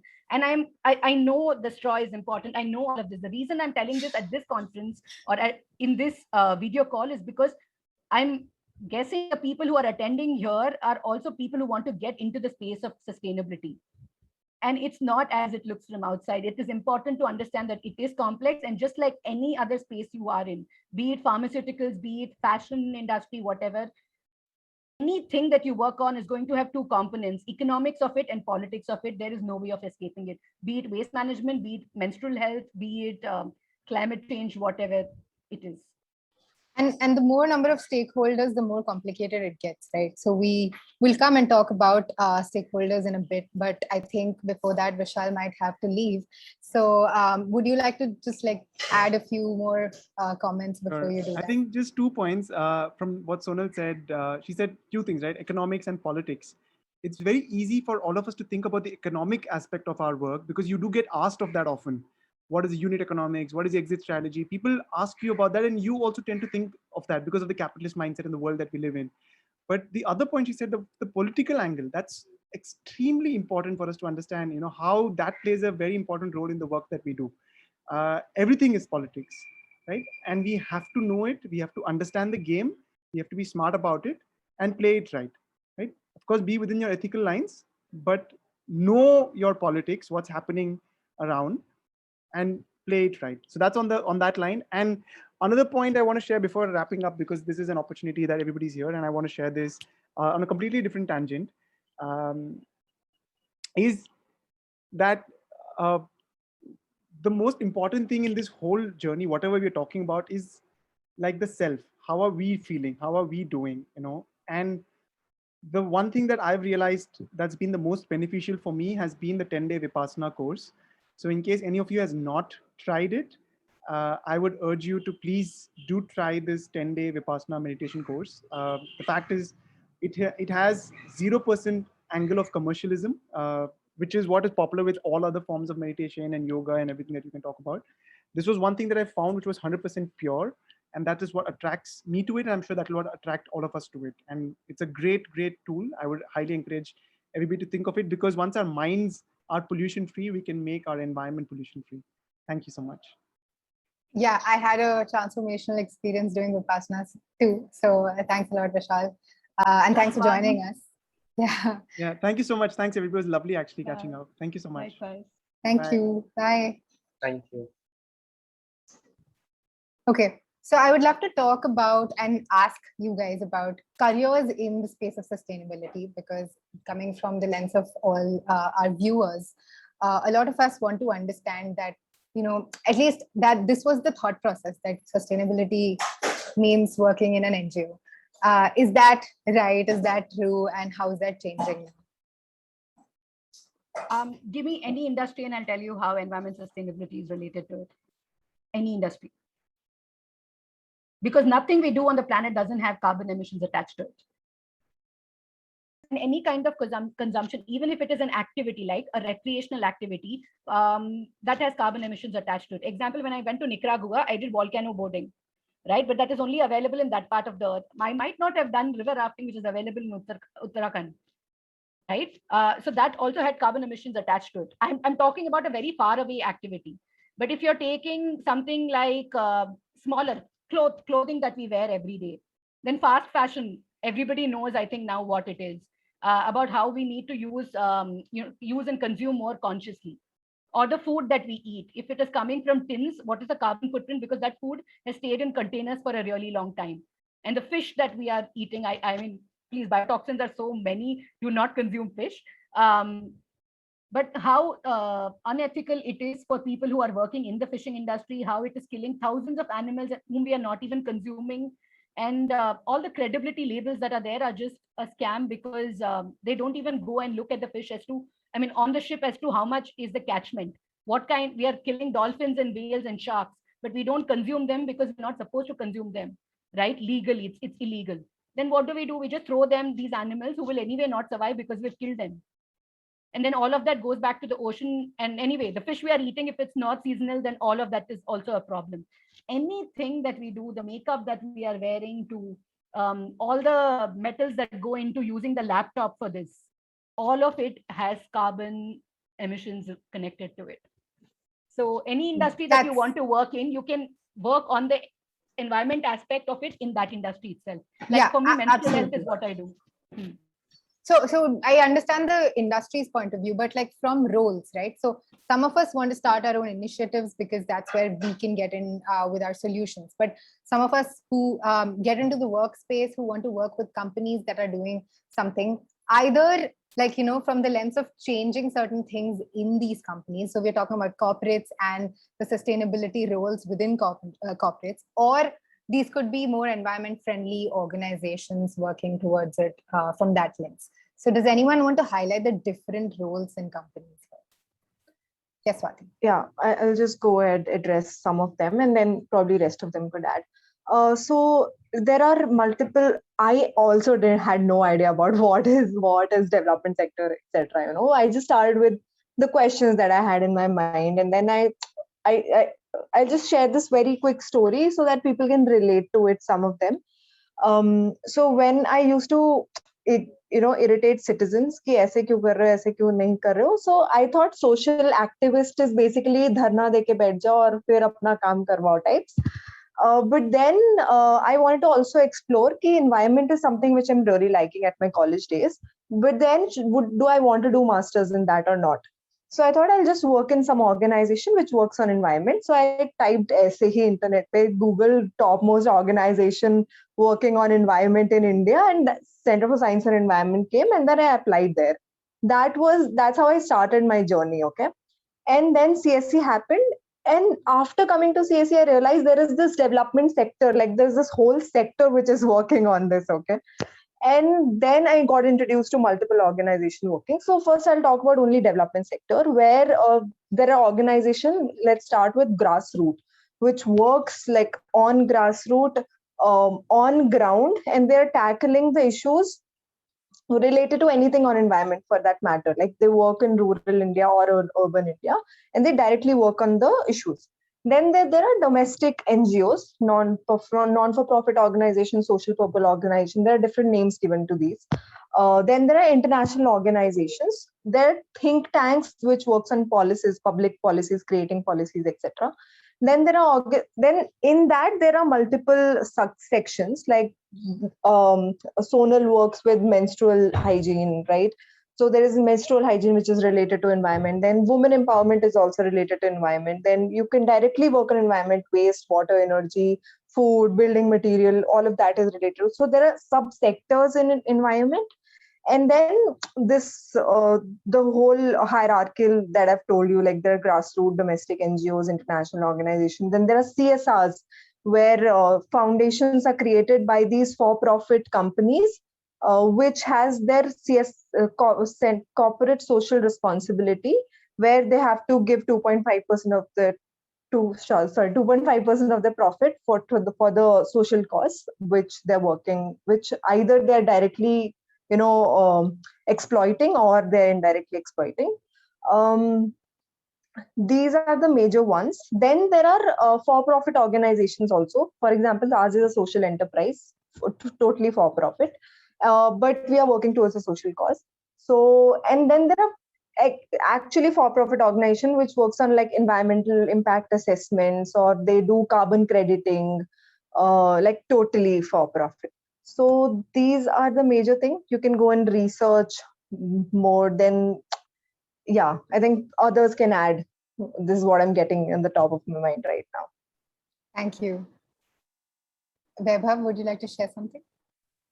Yeah, I think the movement towards working in the environment space is growing very strongly, and I take this part very seriously so that I am able to advocate that movement as well. So I am constantly talking to college students, people doing fellowships, on understanding what kind of careers they want to be in. So like I am now seeing that shift, that people don't want to be in those organizations that are creating a lot of pollution. So any organization like Shell, Dow, they don't want. So, and these companies are also facing a lot of challenges in hiring talents across the world. So I think that shift is happening.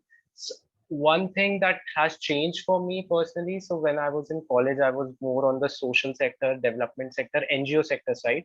But one thing that has changed for me, like while working with Karo Sambhav, it's a for-profit social enterprise, that I think the skills that we learn at corporate, for me personally, it has helped me a lot. So I think if we combine that social and corporate skills together, I think that then the impact can scale a lot in my perspective. And at the same time, I think there are lots of organizations, lots of startups that have come in this space specifically after, in the last 5 to 6 years, when after Paris Agreement, and also after the policies for waste management, if I talk about it specifically. So when the rules came in, a lot of organizations were started, and our organization was also started when the rules came in for e-waste management and plastic waste management. So getting the understanding of the rules, getting to doing some sort of internships, volunteering in these organizations can build a very strong base for you to be a part of this sector.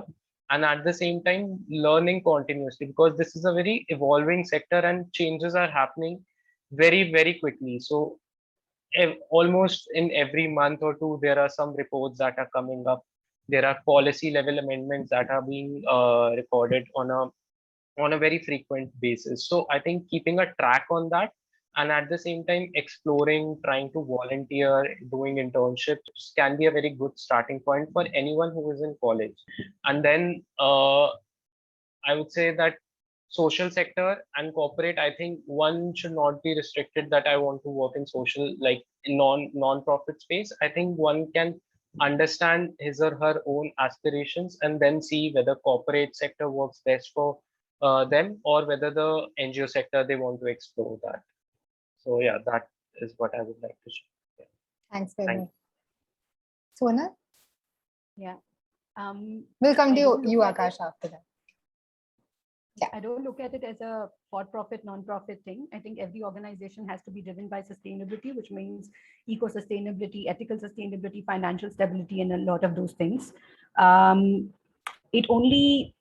I think it only becomes problematic when we're choosing one over another. Example, when we think monetary sustainability is way more important than environmental sustainability, right? That's when it starts becoming difficult. So if any particular industry is making a lot of money, then maybe we need to start looking at what are they compromising on. I have friends who are consultants at BCG, McKinsey, New York, London, name it. And then when they talk about, okay, they make a lot of money and it's only consulting, so it's not bloody money, right? Because we say, there's a concept that if you're making a lot of money, then you have bloods on your hands, because somewhere somebody is being oppressed, something is being oppressed. It is that you're helping organizations which are plundering the environment or which are plundering certain communities, and that's why we're able to generate money. So one red flag that I would say is, if you see someone who's making a lot of money, then start looking at not someone, just any industry, some organization, start looking at what is it that they're exploiting, because most often than not, there is no money which will not exploit. If you're making thousands and crores and whatever dollars, then there is something to it that we could observe. And there is no point in villainizing for-profit organizations, right? Everybody is trying to make it sustainable, as in like profitably sustainable, that everybody can make money. Unfortunately, under a capitalist model of the world, that's the only way people can survive. But just because I'm a part of the model doesn't mean I subscribe to it. I'm just forced to be a part of it, to eat for roti kapda makan, right? Thriving can only happen if, like, surviving is possible, but thriving can only happen if we oppress. That was one thing. Second, about the kind of roles that one can look for, how to get into sustainability. There's a lot of things that was shared here. My approach and suggestion would be that, what problem are we solving for? So if you think lack of awareness is a problem, then that's what you're solving for. Then you get into it, run a small project while doing what you're already doing, because a pilot project perhaps will not pay everyone. So we should remember that, okay, if you're not financially well off, where we can take some time off, then try and do that first on weekends, then, maybe 4 days a week. And eventually when you can get, find a model, it can be a Section 8 company or a trust, where you just get funds and then do this work, or we can figure it out. That could be one of the models. The second thing is, you're saying that, okay, there's a lot of e-waste that is being generated. Right now in India, we do not have a solution for it. Then are you looking at what is happening across the world? Are we looking at what is happening in Singapore and then wanting to do something like that here? Then we have a solution, right? We have a proposition that we have to raise money for an MVP, and then figure it out, and then say to the government that, okay, listen, I tried this experiment, it worked. Can you do something else? And if the government is not listening, then we take it to the private sector, where we get investors, etc., saying, hey, there's a need for it, and I've also made it financially viable. So can we do it? And if people are not willing to pay for it, you go to companies and say, hey, you are sort of solving your problem by just giving me some money and I'm taking care of it. Can you do that? If fast fashion is a problem, we can also do swaps. Like, that's something I started here, but that doesn't take too much of my time. So then it's a non-profit initiative that I have running in Chennai and in some other parts of the country and the world that I visit. But if you think that is a problem, then, and also it's very unethical, because a lot of people are losing their jobs. Handlooms is dying. And of course, when handlooms died, a lot of people from the West who came and said that we should do this because, it's just electricity and it will be much faster, whatever. A whole art form is dying. A lot of people are going unemployed. unemployed and the number of people who are forced to live in worse living conditions, all of that is a problem of fast fashion. Alongside the water cost, the global carbon footprint cost through the transportation industry, and a bunch of things around convenience, etc., that Vishal spoke about. So then can we do something like open up ethical clothing stores, which is not forcing people to buy very often? So what is the problem that is bothering you? And then take that problem up and solve for it. And as you solve for it, you will realize everything we just spoke about comes into it. The economics of it, the politics of it, who are the different stakeholders, consumer behavior, all of it is going to come into it. And which is why I often think that if you're working in sustainability, you cannot work in silos. You cannot just focus on land degradation because, not land degradation, but water or land or any kind of finitude issues that you take, like any kind of resource, then it is not work in silos. But that would be my approach. You figure out a problem that is personally bothering you, and then you try and solve for that problem. And while you solve for it, a bunch of other things come up, and that is going to be the small part of the system that we are going to take responsibility of. That's a really clear way of looking at it for an entrepreneur, for a student getting into this space. So thank you so much for segmenting that. And just one quick thing, while we've figured out one problem, we also then see that how can I best contribute to it? So if you think policy analysis, just analyzing anything is your thing, then you go for research for policy. If implementation is thing, then you work there. If you think entrepreneurial thing is fun, but like what Vishal is doing is amazing, but that's not entrepreneurial, that's intrapreneurial, right? So he went to organizations that were at a certain stage, be it with SARS or the Banaras thing that he was working on or Dehradun now, but he focused on that, and that's equally impactful. So this thing about we have to be entrepreneurs is it's not the only solution. And also being an entrepreneur comes with a lot of mental stress with respect to funding, paying people, figuring solutions, tax, and all of that. Just saying that there are multiple ways, figure out what works for you. There is no standard template I can offer for this. Akash, would you like to add to that? Already Sonal ma'am बहुत सारी चीजें बता चुकी हैं मैं बहुत बात करती हूँ, sorry Akash, and sorry to everyone जिनका समय मैंने थोड़ा ले लिया। मैं आपको बाद में पर्सनली जब भी आपके पास टाइम होगा आपको कॉल करूंगा या आपको वीडियो कॉल करूंगा, आपसे और जानूंगा। ऑलरेडी मैं काफी सारी चीजें सोच रहा था जो आपने कवर कर दी। मुझे लगता है 5 मिनट और रहते तो जो मैं बोलने वाला वो भी कवर हो चुका होता, पर फिर भी आपने वो 5 मिनट नहीं लिए तो मैं कवर कर देता हूँ उसको। मेरे यहाँ पे क्वेश्चन था कि हम लोग जब भी सोशल एंटरप्रेन्योरशिप के बारे में सोचते हैं या ग्रीन एनर्जी या वेस्ट मैनेजमेंट के बारे में सोचते हैं, तो कैसे लोग हमारे सामने आते हैं कि एक सोशल एंटरप्रेन्योर कैसा होगा, कैसी इमेज सामने आती है? एक क्वेश्चन था, कोई भी आंसर करेगा? Okay, you're asking us or the audience? Yeah, I'm asking to the panelist. Okay. Can you repeat? Sorry, I was just. तो मैं यहाँ पे ये बोल रहा था कि जब भी हम लोग सोशल एंटरप्रेन्योरशिप के बारे में सोचते हैं, ऐसे लोगों के बारे में जो कि वेस्ट मैनेजमेंट में या एनवायरनमेंट में काम कर रहे हैं, कि वो फाउंडर्स होंगे या वो लोग होंगे जिन्होंने ये बड़े इनिशिएटिव स्टार्ट किए होंगे, सो कैसी इमेज कैसी सामने आती है आप लोग के? I think so. Generally, this is what I used to think when I was not a social entrepreneur, and I also get a feedback now, like from people, like, "Wow, such a cool life, dude. Matlab, you're doing what you're supposed to do, and working on your passion, and you can do with jab chodo kaam band karke nikal ja." So that's sort of an image of an entrepreneur, like probably an early entrepreneur or something like that. But it's not really like that, guys. So just wanted to say it. Yeah, that's my response. Yeah. और किसी को कुछ add करना है? मुझे लगता है बहुत ही क्लैरिटी है, क्योंकि हमें पता है कि क्या चाहिए और क्या नहीं चाहिए, वो भी पता है, तो मुझे बहुत संतुष्टि मिलती है।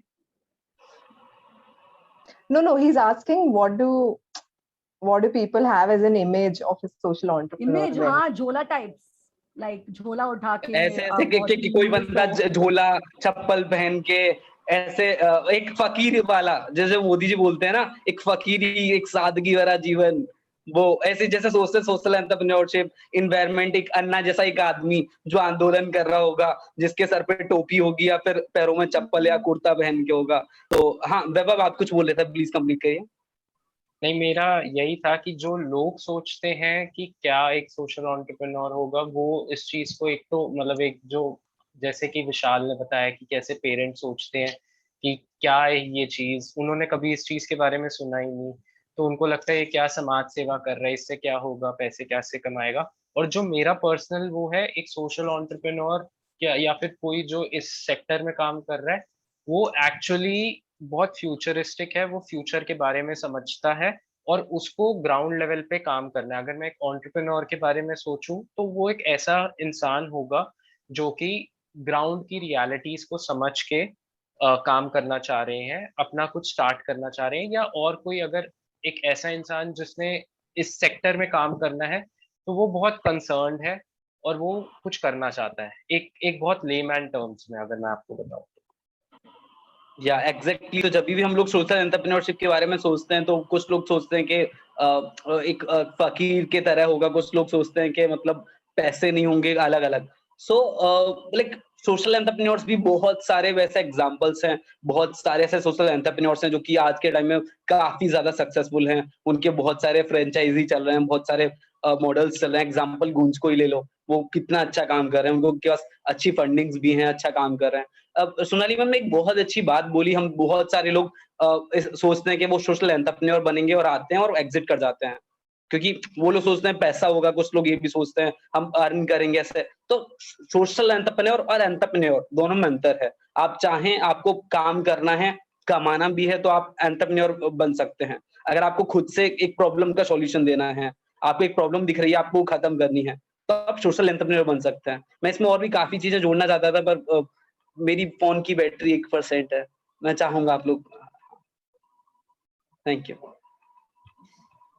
थैंक्स आकाश। कोई बात नहीं, मैंने अगर आप ये चैट में डाला था। मैं बताना चाहती हूँ कि आकाश को सुन के मुझे बड़ी तसल्ली मिलती है, क्योंकि अगर नेक्स्ट जनरेशन ऐसा है ना, तो मतलब थोड़ा हम सांस ले सकते हैं। Thank you Akash. I had Thank the you so much. same thought running in my mind, Sonal. So it's very nice to listen to you, Akash. And अगर आपका phone की बैटरी कम है और आप ऐड नहीं कर पाए, तो we will connect with you very soon. So I like formally want to say this. And yeah, now let's just take a few questions from the audience now, since we have some time. And we have already a few questions from the current 5 questions थे, मैंने सबको answer कर दिया है, और सिर्फ 2 questions जो बहुत गूगलेबल है, I have to refuse to answer. आपका समय खुद डालो, तभी पता चलेगा। और googling is also good exercise, because जब आप एक वेबसाइट में जाते हो तो हाइपरलिंक्स देखो, एकेडमिक पेपर्स देखो, और जिस भी चीज में बिलीव करते हैं ना, उस चीज का क्रिटिक जरूर पढ़ना। जैसे कि I know I deviate a lot, but you know it's because I want to introduce so many things as well, and that's how I think. इस दैट जब लोग आयन रैंड की किताबें पहली बार पढ़ते हैं ना, एकदम फैन हो जाते हैं। मतलब क्या थिंकिंग है, capitalism is the way of the world, America is the greatest nation in the world, वो सब कुछ होता है। Then you quickly go and type critique of Ayn Rand, and then the kind of things you that come up to you, and then you're like, oh my god, why didn't I think all these things, है ना? So that's also important. So when we are thinking of circular economy, when we're thinking of a bunch of things, just go and write limitations of this theory. Because if we strongly believe in something and you see the limitations from within us, we can also figure out how to solve for this. Or if this is a limitation, how do I mitigate this limitation? So it's important to see pros and cons of both. Sonal ma'am, one more thing. So while we are here, can you guys like share a few examples about like maybe myths that you had to debunk, or the challenges that you faced in the industry, like on field, some stories that people listening to you will be able to relate to or don't know anything about, and it'll be an eye opener for them. I think I'll go here first. So one of the biggest thing that I face on a regular basis with my family is कि बहुत basic चीज है कि when a सफाई कर्मचारी knocks the door to collect waste, everyone, I would say 90% or 95% or even more than that, people will say कूड़े वाला आया है. So like breaking that myth on a regular basis, because our generation as well as the older generation are so used to saying कूड़े वाला आया है, कूड़े वाला आया है, कूड़ा दे दो, is so much engraved in our like mind it becomes very difficult to change that. So on a regular basis, I think I talk, like I tell my parents कि कूड़े वाला नहीं, सफाई वाला, कूड़े वाले हम हैं, which is a very famous line as well. So it becomes a constant process of reinforcing that thing to them, and it is changing slowly and steadily. And before saying, मतलब कभी कभी ऐसा होता है that they are about to say कूड़े वाला आया है, but they stop and then say सफाई कर्मचारी या सफाई वाला आया है. So like these kind of things needs to be changed, because otherwise I think from a very base level we won't be able to like create that chain of change, I would say. I love that. I love how you can transform people's communication and the way they speak or think just like that. Anyone else? I can go, but I'd rather rest my throat. And I can go in the end if there's time. Swati, Okay, would you like to share? yeah, I'll go next. There's this background noise. I hope that's not disturbing anyone. Okay. No. Multiple examples. I remember sitting in this a court. There's this, what is that called? Kachehri, it's called in our place. Like where you have to go and register, get yourself registered, etc. And specifically because we work with government, so we have to do certain like tendering process, etc. So I was just sitting there, and there was no woman sitting over there. Okay, and they were like, "Kya kar rahe ho?" I explained normally कि ये registration, like आप काम करोगे, लड़की काम करेगी इसमें, मतलब I had no answer. Like मेरे को तो problem नहीं है, आपको क्या problem हो रही है, मतलब from a very basic point of view, but I didn't even think about like patriarchy and all of that, right?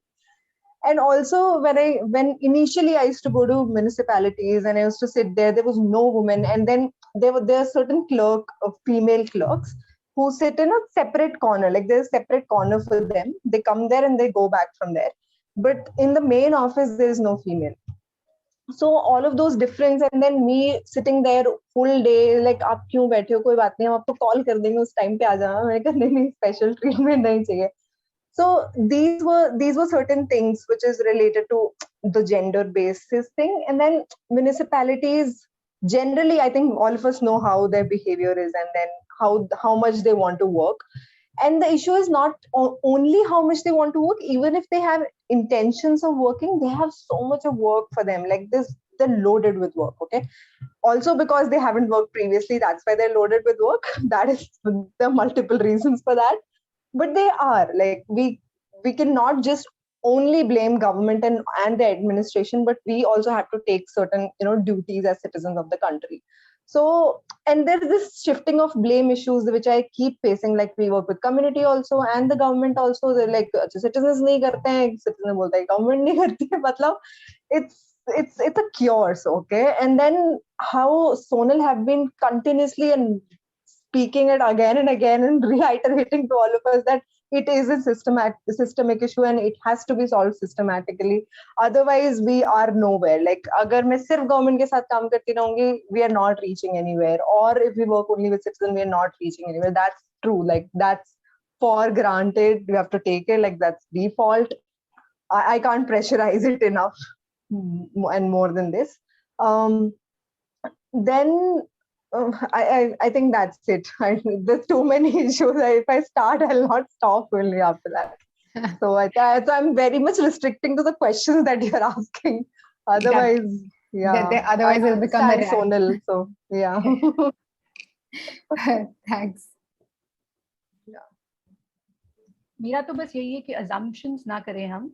एक बार हम महाराष्ट्र में औरंगाबाद के पास 300-400 किलोमीटर दूर 2 विलेजेस में काम कर रहे थे, हुन्नाबाद, Shivadi and one more. And वहाँ पे हम मेंस्ट्रुअल कप्स और क्लॉथ पैड्स लेके गए थे. हर कम्युनिटी के साथ हमने 8-8 घंटे के सेशंस किए थे मेंस्ट्रुअल हेल्थ पे. फिर जब हम फार्मिंग कम्युनिटीज थी, ज्यादातर लोग खेती बाड़ी करते हैं होपफुली. और वहाँ पे जब हमने प्रोडक्ट्स इंट्रोड्यूस किए, जब हमने कप्स की बात की वगैरह, तो करीब कुछ 80 महिलाएं थी और लोग थे जिनको माहवारी आती है. मैं बार बार ये बोलती हूँ कि जिनको माहवारी आती है, क्योंकि सिर्फ औरतों को माहवारी नहीं आती, कुछ ट्रांस मेन भी होते हैं, नॉन बाइनरी पीपल भी होते हैं मेरे जैसे, जो ना तो आदमी या ना औरत के साथ आइडेंटिफाई करते हैं, पहचानते हैं, तो हमको भी महावारी आती है ना। तो जिस किसी को भी जिनको यूट्रस है, गर्भाशय, उनको पीरियड आता है। वहां पे जब हम बात कर रहे थे तो ऐसा लग रहा, तो वहां पे फार्मर्स ने मेंस्ट्रुअल कप यूज करना शुरू किया। मेंस्ट्रुअल कप एक ऐसा कप जैसी कोई चीज है जो योनि के अंदर बैठती है ना, तो इंसर्टेबल है वो वेयर करने के लिए। तो काफी लोगों को लगा कि ये इंडियन रूरल विलेजेस में कैसे लोग करेंगे, ऐसा तो नहीं हो सकता वगैरह वगैरह। लेकिन ये अजम्पशन था, क्योंकि ये हमने शायद 2018 में किया था, और अभी कुछ 125-30 लोग मेंस्ट्रुअल कप यूज करते हैं वहां पे। मतलब जिनसे हमने बात की थी उससे भी ज्यादा, क्योंकि वो लोग खुद एक दूसरे से आपस में बात करते हैं ना। और वहां पे शायद कप इसलिए नहीं हिट रहा कि ये एनवायरमेंटली सस्टेनेबल है, मतलब पॉकेट में से कम पैसे निकलते हैं ओवर अ लॉन्ग टाइम वगैरह। वहां पे it is just useful 2 reasons के लिए, क्योंकि वहां पे इट्स अ ड्राई एरिया, वहां पे ज्यादा पानी नहीं है ना, पानी भरना पड़ता है। और जब हम कप यूज करते हैं तो जब हम पेशाब करने जाते हैं तो ज्यादा पानी यूज नहीं करना पड़ता, वरना पीरियड के समय बहुत ज्यादा पानी इस्तेमाल होता है। तो एक रीजन वो था। और दूसरा ये था कि काफी लोगों को जब वो फील्ड में होते हैं तो उनको खुद को रिलीव करने के लिए बार बार अंदर तक जाना पड़ता था, right? Like main can P in the open urinate, but women don't do it. Obviously nobody should ideally, but वहां पे it was very difficult for them, and when they were on their period they wouldn't do that, because ऐसी प्रथाएं, not प्रथाएं, मान्यता होती है कि भूत वगैरह आ जाएगा, प्रेत आ जाएगा अगर आप अपना मेंस्ट्रुअल ब्लड, महावारी के समय जो खून निकलता है, उसको आप बाहर ऐसे खुले में छोड़ दो तो। लेकिन कप को पहनने के वजह से वो अगर चाहते थे तो कहीं पे भी एक बार पी करके देन उसको वापस ढक देते थे, है ना। ढकना इज वेरी इंपॉर्टेंट, बिकॉज अगर आप ढक दो सुसु या पॉटी करने के बाद, तो उस पर कोई मक्खी या कुछ नहीं बैठेगी, और यही मक्खी या मच्छर बाद में जाके खाने पे बैठते हैं। इसी वजह से काफी सारी बीमारियां आती है ना, सैनिटेशन की वजह, सैनिटेशन के लिए। Because they started wearing the cup, they were able to urinate much faster and closer, and because of this any kind of STIs that happen when you hold urine for a long time, that would be eliminated. So there are multiple things, like one is water resource, water ka usage kam hota hai, sexual health becomes better because you're not doing things which would cause more infections, and gender based bias that would otherwise be there, sex based bias, that is also gone low. Obviously it's coming with its own set of issues that need to be solved for, because we don't have sanitation facilities everywhere, we do not have toilets in all places still. But this was one of the things that I learned, that one must not, it reiterated that one must not assume that if somebody is in a rural space or in a particular kind of setting, they will not be open to solutions which are very urbanized. Thank you. Okay, I think with that, if we have cleared all the questions, this conversation is endless and I can go on for hours, but today's Independence Day, it is Sunday, and half of our panel has already left. So with that, if nobody else has any questions here, we can end a little early. And if any of you on the panel wants to add any last points, suggest anything, I think we've had a very, very interesting conversation, learned a lot of things, and I'd love to share some of the notes that I've taken with the entire group. So thank you so much, the Yatri Story team, for letting me moderate and inviting this amazing set of panelists here. And yeah, look forward to being in touch with all of you and learning from you.